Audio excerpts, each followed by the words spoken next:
Hello everyone, how are you class. कैसे हैं आप सब। I hope you all are fine and safe at your home. सब बढ़िया चिल्ड्रेन। आज हम लोग नया टॉपिक डिस्कस करेंगे, that is the discovery of neutron. आज हम न्यूट्रॉन्स के बारे में डिस्कस करने जा रहे हैं इस लेक्चर में। अभी हम लोग ने पहले लेक्चर में क्या डिस्कशन किया था कि इलेक्ट्रॉन्स की डिस्कवरी कैसे हुई। इलेक्ट्रॉन्स की डिस्कवरी किसने की, that is the sir J Thomson. और उसके बाद हम लोग ने प्रोटॉन के बारे में डिस्कशन किया। प्रोटॉन की डिस्कवरी किसने की, गोल्डस्टीन ने की, राइट। आज हम लोग डिस्कस करेंगे डिस्कवरी ऑफ न्यूट्रॉन्स के बारे में। जेम्स चैडविक ने जिसकी डिस्कवरी की थी, जेम्स चैडविक ने देखिए डिस्कवरी कैसे की थी। बेसिकली इसको हम डिस्कस करने से पहले हम आपको बताते हैं और हम आपसे रिक्वेस्ट करना चाहते हैं, दैट इज ये वीडियो आप सबको शेयर करिए। उन लोगों को शेयर करिए जो कोचिंग अफोर्ड नहीं कर पा रहे हैं। ज्यादा से ज्यादा लाइक करिए और चैनल को सब्सक्राइब करिए। Okay, now come to the today's topic, that is the today we discuss about the discovery of neutron. And this discovery of neutron was done by the scientist that is the James Chadwick. Okay, आज हम James Chadwick की जो discovery थी, basically देखिए इन्होंने neutrons की discovery नहीं की, न्यूट्रॉन्स के बारे में ये कैसे पता चला इसके बारे में हम आज डिस्कस करेंगे। तो न्यूट्रॉन्स की देखिए, न्यूट्रॉन्स के बारे में कैसे पता चला। जो हम सबको पता है कि जो अल्फा पार्टिकल्स होती हैं it causes the cancer, right. अब ये जो अल्फा पार्टिकल कैंसर को कॉज करती हैं, तो जेम्स चैडविक क्या खोज रहे थे, इन्होंने कहा कि भाई एक एटम है, उसके फंडामेंटल पार्टिकल लोगों ने बता दिए हैं कि इलेक्ट्रॉन्स होते हैं, प्रोटॉन्स होते हैं, बट अभी हमें क्या चाहिए था, उन्हें क्या करना था कि जो अल्फा पार्टिकल्स आ रहे थे जो कैंसरस डिजीज कॉज कर रहे थे, उसको वो चाह रहे थे कि हमें कोई ऐसी चीज मिल जाए कि जैसे अगर ये अल्फा पार्टिकल्स आपके स्ट्राइक करें तो यहाँ पे ये इनको रोक ले, ये पेनिट्रेट ना करने दे। पेनिट्रेट मीन्स इसके बाद उस साइड की वॉल पे ना जा पाए और ये यहीं से डाइवर्ट हो जाए, यहीं से मुड़ जाए, ये यहाँ से आगे ना मूव करे। तो ये जो कंडीशन आ रही थी कि यहाँ से आगे मूव ना करे, ऐसा हो, तो ये कैसे बताया जा सकता था। तो ये तो तब बताया जा सकता था कि जब इन्होंने जो डिस्कवरी की थी। अब डिस्कवरी देखिए कैसे की। अब डिस्कवरी के बारे में अगर हम डिस्कस करें तो डिस्कवरी देखिए, डिस्कवरी में इन्होंने क्या काम किया। इन्होंने डिस्कवरी में सबसे पहला काम किया कि यहाँ पे एक ऐसा पार्टिकल लगाया जो किसका सोर्स था, that is the alpha particle source. Alpha particle source, ठीक है। अल्फा पार्टिकल सोर्स से क्या निकलेंगे, अल्फा पार्टिकल्स निकलेंगे। This is the alpha particles, ठीक है। ये आपके क्या थे, ये अल्फा पार्टिकल्स थे। अब ये जो अल्फा पार्टिकल्स निकल रहे थे वो किस पे इन्होंने स्ट्राइक कराए, यहाँ पे एक इन्होंने लगा दिया मेटल की रॉड। अब ये मेटल की रॉड किसकी इन्होंने यूज करी, ये मेटल की रॉड इन्होंने यूज करी, that is the metal is called as in beryllium, ठीक है। अब इन्होंने बेरिलियम पे जैसे ये मेटल अल्फा के पार्टिकल स्ट्राइक कराए तो इन्होंने क्या देखा, इन्होंने बेसिकली देखा कि यहाँ पे एक ऐसी स्पीशीज निकल रही है। अभी इन्हें ये नहीं पता था कि ये न्यूट्रल है, पॉजिटिव है, निगेटिव है, कैसे चार्ज की स्पीशीज है। तो इन्हें बेसिकली ये चेक करना था। इनका तो मानना सिंपल सा यही था कि हमने अल्फा पार्टिकल पास कराई है तो यहाँ पे सिंपल सी चीज क्या होगी, ये जैसे स्ट्राइक कराएगा तो कैथोड के बारे में इन्होंने पहले सुन ही रखा था, तो इन्होंने कहा भाई ये तो कैथोड की रे होगी और कुछ तो हो नहीं सकता। बट इन्होंने कहा कि लो भाई कंफर्म भी कर लेते हैं कि क्या ये जो पार्टिकल्स आ रही हैं क्या वो उसकी ही है, कैथोड की ही रे है। तो इन्होंने एक पॉजिटिव टर्मिनल से और एक इन्होंने यहाँ पे डिटेक्टर लगा दिया, दिस इज द डिटेक्टर, ठीक है। और एक बैटरी के निगेटिव टर्मिनल से अटैच कराया। अब निगेटिव और पॉजिटिव टर्मिनल के पास जैसे ही पार्टिकल पहुंची तो देखिए हमने क्या पढ़ा था प्रीवियस वीडियो में कि अगर पॉजिटिव होगा तो क्या होगा, नेगेटिव होगा तो क्या होगा। अगर नेगेटिवली होता है तो वो पॉजिटिव की तरफ मूव करता है और अगर पॉजिटिव होता है तो वो नेगेटिव की तरफ मूव करता है। बट यहाँ पे जब बैटरी के पास रखा गया तो यहाँ पे इन्होंने देखा कि ये जो पार्टिकल्स थे ना तो ये पॉजिटिव की तरफ जा रहे थे और ना ही ये नेगेटिव की तरफ जा रहे थे। इट मीन्स दैट क्या हो रहा था कि ये बीच में थे, ना इस साइड ना इस साइड। अब ये तो सोचने वाली बात थी कि ऐसे कौन से पार्टिकल प्रेजेंट होते हैं एटम में जो नेगेटिव और पॉजिटिव दोनों के साइड मूव नहीं करते। ये तो क्वेश्चन अराइज हो गया। अब इन्होंने क्या कहा कि जो एटम्स होते हैं, बेसिकली एटम में कोई एक ऐसा चार्ज भी है, ऐसे पार्टिकल्स भी प्रेजेंट है जिनका नेचर न्यूट्रल है। न्यूट्रल मीन्स ना तो पॉजिटिव चार्ज और ना ही नेगेटिव चार्ज। और इस न्यूट्रल स्पीशीज का इन्होंने नाम क्या रख दिया? This neutral species is called as a neutron, which was given by the scientist that is the James Chadwick. इस न्यूट्रल स्पीशीज का नाम क्या रख दिया इन्होंने? Neutron. It means that atoms contain the three fundamental particles. The first is the electron, the second is the proton, and the third is the neutron. Right, children? This electron carrying the negative charge, this proton carrying the positive charge, and this neutron is the neutral charge species which is present inside the atom. Okay? ये सबको समझ में आया कि neutrons की discovery कैसे की? देखिए बहुत छोटा सा टॉपिक था, सबको समझ में आया होगा कि प्रोटॉन, इलेक्ट्रॉन और न्यूट्रॉन्स की डिस्कवरी कैसे हुई। अब हम तीनों की डिस्कवरी में जो it may be the electron, proton और न्यूट्रॉन में हम लोग ने डिस्कस क्या कर लिया? हम लोग ने चार्ज के बारे में भी बात करी थी, हमने मास के बारे में भी डिस्कशन किया था। तो अब हम सब समराइज कर देते हैं कि चार्ज, मास सब कैसा होता है। पहले आप सबसे पहले इसका स्क्रीनशॉट ले लीजिए और उसके बाद हम बात करते हैं कि इनके ऊपर चार्ज, मास सब कैसा होता है। ठीक है, रब कर दे रहे हैं ना। कम टू द, अब देखिए सबसे पहला हमें काम क्या करना है? टेबल बनानी है। एक टेबल फटाफट बना लीजिए। टेबल में देखिए हमें क्या क्या बनाना है। टेबल में लाइन पे मत जाइएगा, बस टेबल में कंटेंट पे ध्यान दीजिएगा कि हमने कंटेंट क्या क्या लिखा। फर्स्ट कॉलम हमें बनाना है फंडामेंटल पार्टिकल्स के बारे में। फंडामेंटल पार्टिकल कौन कौन से हैं? इलेक्ट्रॉन, प्रोटॉन और न्यूट्रॉन। ओके, अब सेकंड कॉलम बनाएंगे। सेकंड कॉलम किस चीज का होगा? सेकंड कॉलम हमारा होगा डिस्कवरी का। ठीक है, अब डिस्कवरी का देखिए, डिस्कवरी हमारी किसने हुई? डिस्कवरी किसने की उसका कॉलम बनाएंगे। उसके बाद नेक्स्ट कॉलम हम बनाएंगे एब्सोल्यूट चार्ज के बारे में। ठीक है, एब्सोल्यूट चार्ज के बारे में हम डिस्कशन करेंगे। अब देखिए एब्सोल्यूट चार्ज के बारे में बाद हम कौन सा कॉलम बनाएंगे? हम बनाएंगे रिलेटिव चार्ज का कॉलम। ठीक है, ये रिलेटिव चार्ज का कॉलम हो गया। रिलेटिव चार्ज के कॉलम के बाद हम बनाएंगे मास का। राइट, मास के बाद हम बनाएंगे children the next column is for relative mass. ठीक है, और लास्ट कॉलम हम बनाएंगे दैट इज द सिंबल्स। ठीक है, अब हमने बना दिया सिंबल। अब देखिए हम बात करते हैं कि हम लोग ने कौन कौन से फंडामेंटल पार्टिकल के बारे में डिस्कस किया है। तो सबसे पहला कौन सा पार्टिकल हमने डिस्कस किया था? Electron. The second fundamental particle is called as a proton and the third is the neutron. ठीक है, ये हम लोग ने तीन के बारे में डिस्कशन किया था। First is the electron, proton and neutron. अब ये जो इलेक्ट्रॉन, प्रोटॉन एंड न्यूट्रॉन था, इसकी डिस्कवरी किसने की थी? सर जे थॉमसन ने। Right children, the discovery of electron was done by the scientist sir J Thomson. The discovery of proton was done by the scientist that is the Goldstein, and the discovery of neutron was done by the scientist that is the James Chadwick. Right, अब next देखिए, next column क्या है? Absolute charge. Absolute charge के बारे में भी हम लोग ने उस दिन डिस्कस किया था कि नाइट्रोजन का एब्सोल्यूट चार्ज कितना होता है? 1.6 into 10 to the power -19 coulomb. Proton का चार्ज कितना होता है? 1 + 1.6 into 10 to the power -19 coulomb. ठीक है, ये इन दोनों में डिफरेंस बस इतना सा होता है, ये पॉजिटिव निगेटिवली चार्ज होता है इलेक्ट्रॉन का चार्ज, और प्रोटॉन पे जो चार्ज होता है वो पॉजिटिवली चार्ज होता है। ओके चिल्ड्रन, नाउ अब न्यूट्रल स्पीशीज है तो न्यूट्रल स्पीशीज पे चार्ज भी कैसा होगा? 0 होगा चार्ज। ठीक है, अब आ जाइए रिलेटिव चार्ज के बारे में। रिलेटिव चार्ज को कैसे कैलकुलेट करते हैं, या उसमें से जो सबसे हाईएस्ट वैल्यू होती है हम उससे डिवाइड करते हैं।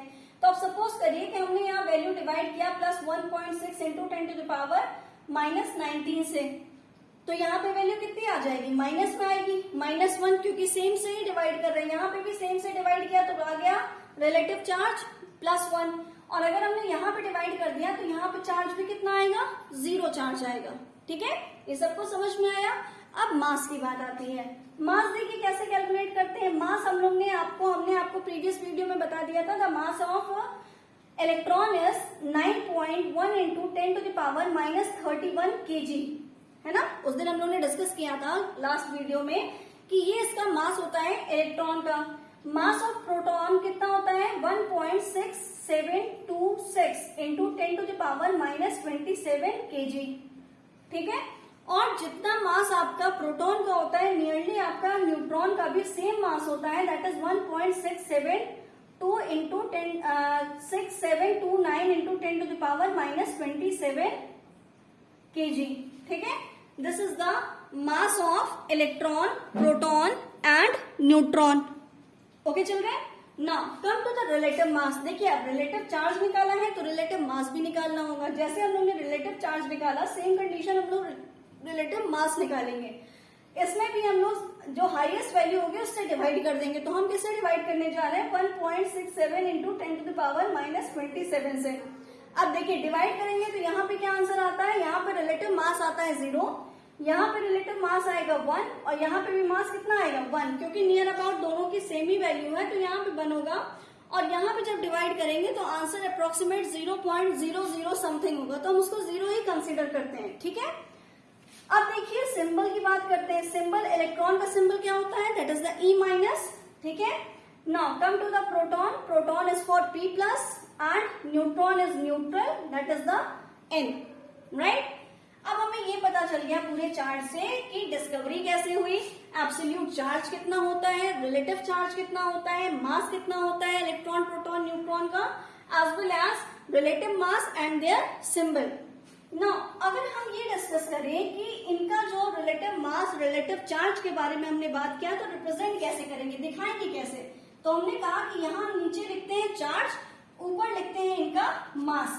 तो चार्ज कितना है इलेक्ट्रॉन इस पे, सॉरी इसका कितना हो जाएगा आपका, यहाँ पे एकदम सेम चीज नीचे, सॉरी नीचे लिखेंगे चार्ज। तो चार्ज कितना है, चार्ज पहले देख लीजिए, चार्ज है 1, तो चार्ज हो गया 1, रिलेटिव मास कितना है 0 हो गया, ठीक है। तो हम इसको लिखेंगे E10।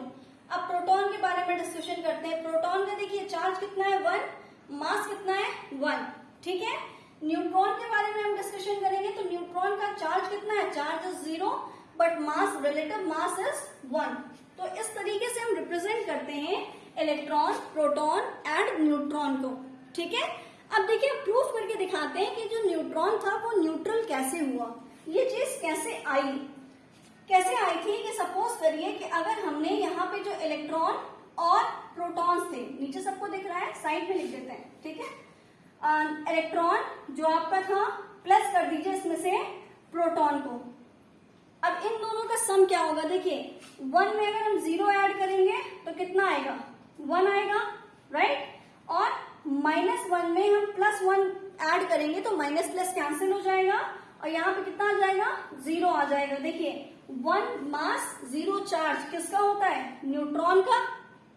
क्लियर हो रहा है, समझ में आ रहा है सभी को।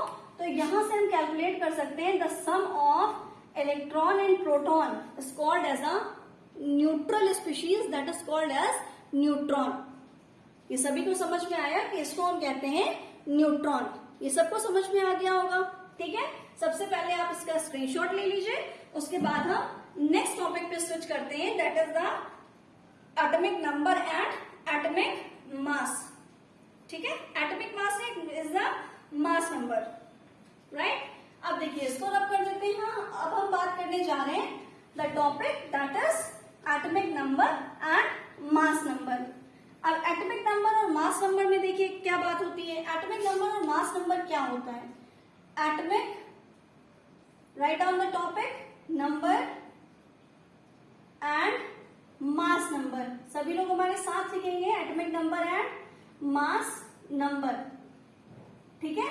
अब एटॉमिक नंबर और मास नंबर क्या है, देखिए एटॉमिक नंबर आप सबको पता है हेनरी मोसले ने क्या काम किया था कि एलिमेंट्स को अरेंज किया था on the basis of their atomic number. जैसे just like when I am taking the example, हम लोग क्या स्कूलों में भी क्या होता है कि बच्चों के नाम अटेंडेंस रजिस्टर पे अल्फाबेटिकली लिखे जाते हैं, बट हेनरी मोसले ने अल्फाबेटिकली नहीं लगाया। उन्होंने सिंपली क्या किया कि हर एक एलिमेंट की फिजिकल और केमिकल प्रॉपर्टी के बेसिस पे उनको अरेंज किया और हर एक को एक नंबर दे दिया and that particular number is called as the atomic number, right. और मास नंबर क्या है, it is basically the mass of that particular element is called as a mass number. ठीक है, अब किसी भी एलिमेंट को रिप्रेजेंट कैसे किया जाता है, तो रिप्रेजेंट करने के लिए यहाँ हम क्या लेते हैं, that is the, I am taking the general symbol, तो ये ले लिया मैंने x। ठीक है, ये x क्या है, ये जनरल सिंबल है। ठीक है, किसी एलिमेंट के लिए या हेलोजन की बात नहीं कर रहे हैं, आप x से कंफ्यूज मत होइएगा। जनरली हम x हेलोजन्स के लिए यूज करते हैं, बट हम यहाँ बात कर रहे हैं एक जनरल एलिमेंट के बारे में। यहाँ पे हम नीचे क्या लिखते हैं, एटॉमिक नंबर क्या लिखते हैं, और ऊपर क्या लिखते हैं, मास नंबर लिखते हैं। ठीक है, अब यहाँ पे देखिए Z is for atomic number, Z is for atomic number and A is for mass number. A is for mass number. Okay children?